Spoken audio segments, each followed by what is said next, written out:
सबसे बड़ा दुर्भाग्य है, आप काम कितना मर्जी करवा लो, कितना विकास कर लो, उसके नाम पर वोट नहीं मिलेगा सर। ठीक है, आपको इस बात को समझना पड़ेगा। भाजपा लेता ना, आपने काम के नाम पर वोट दिया? नहीं, ऐसा कुछ नहीं। काम के नाम पर दिया कि समाजवादी पार्टी पसंद है? सिर्फ समाजवादी पार्टी मुझे पसंद है, काम तो फिलहाल मोदी जी काम नहीं करती रही, वोट नहीं मिलता है। मोदी जी ने काम किया, जो काम उधर से मिलता रहा हम लोगों को अखिलेश की तरफ से, वो काम मुझे नहीं मिल पाया। जैसे 5 काम, जैसे कि हर चीज में क्वालिटी रही है। जैसे कि टेबलेट में इन लोगों ने फोन बांटे, जो क्वालिटी इसकी कमजोर, मतलब इसकी वो क्वालिटी नहीं रही, उसकी क्वालिटी जो रही है फोन बांटे। हाँ, अच्छा, और क्या बांटे?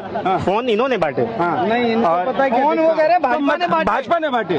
तो समाजवादी पार्टी ने काम नहीं किया। अखिलेश ने वो दिया, क्या बोलते हैं, लैपटॉप दिया। अच्छा, वो मोबाइल से लैपटॉप आ गया इसलिए आपने उनको वोट दिया? नहीं, कुछ ऐसा नहीं। राशन मिला आप लोगों को? जी बिल्कुल मिल रहा है। आवास मिला? जी मिला। आयुष्मान कार्ड है? हाँ है। तो फिर वोट नहीं दिया? वोट सर एक सेकंड, सब दे दो, पर वोट ये इसलिए नहीं देंगे क्योंकि एक इनको देखना है कि हमें वोट देना किसको है। आप ये हैरानी की बात है कि इनको आवास मिला, सुरक्षा मिला। आज उत्तर प्रदेश में यही भाई खड़े हैं, आप इनसे पूछ लीजिए कि उत्तर प्रदेश की कानून व्यवस्था कैसी है। अखिलेश यादव के टाइम पे दंगे होते थे, लुटेरे वहाँ पर घूमते थे, भ्रष्टाचारी घूमते थे, दंगाई घूमते थे, वहाँ के बड़े बड़े क्या नाम है अतीक अहमद जैसे लोग दंगे फैला रहे थे, विकास दुबे जैसे लोग ये काम कर रहे थे। उन लोगों को योगी आदित्यनाथ ने खत्म किया, आपके परिवार को सुरक्षित किया। अगर किसी के परिवार को सुरक्षा दे और वो अगर व्यक्ति वोट ना दे तो ये सर इससे बड़ा दोगलापन हो ही नहीं सकता कि इससे बड़ा कोई भ्रष्टाचार, इससे बड़ा कोई दोगलापन इसलिए नहीं हो सकता क्योंकि ये देखते हैं कि सरिया कौन लागू करने वाला है, कौन बचाने वाला है।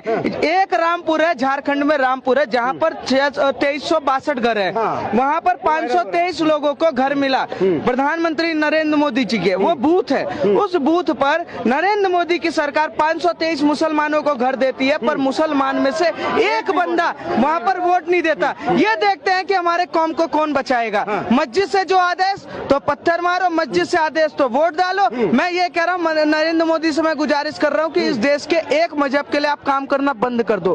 जो आपको वोट दे उसके लिए काम करो। सीधी बात, सबका साथ सबका विकास सबसे बड़ा झूठ है, क्योंकि यहाँ पर एक कौम ये जानती है कि आप चाहे उसके घर में सोने का गेट लगवा दो, चाहे उसके बच्चे को आप IPS ऑफिसर बना दो, वो उसी को वोट देगा जो उसको पत्थर चलाने की ट्रेनिंग के लिए पैसे टाइम पर देगा। इसके अलावा कोई नहीं है। नरेंद्र मोदी कहते हैं कि एक हाथ में कुरान एक हाथ में कंप्यूटर, पर अखिलेश यादव कह देते हैं कि एक हाथ में कुरान एक हाथ में पत्थर। तो ये कहते नहीं वो सही है, हम उसको वोट देंगे क्योंकि उसने हमें पत्थर चलाने की ट्रेनिंग दी। नरेंद्र मोदी अनपढ़ है, नरेंद्र मोदी सरकार नहीं चला सकता, नरेंद्र मोदी तो पागल है। विकास करके क्या फायदा? सड़कें बना दे, हॉस्पिटल बना दे, इलाज भी कराएंगे, घर में राशन भी खाएंगे और लेटरिन में उसी के जाके हगेंगे, और वोट के टाइम पे साइकिल का बटन दबा के कहेंगे जी हमें पत्थर की ट्रेनिंग तो अखिलेश यादव ने मदरसे में दिलवाई, तो हम तो उसको वोट देंगे ना।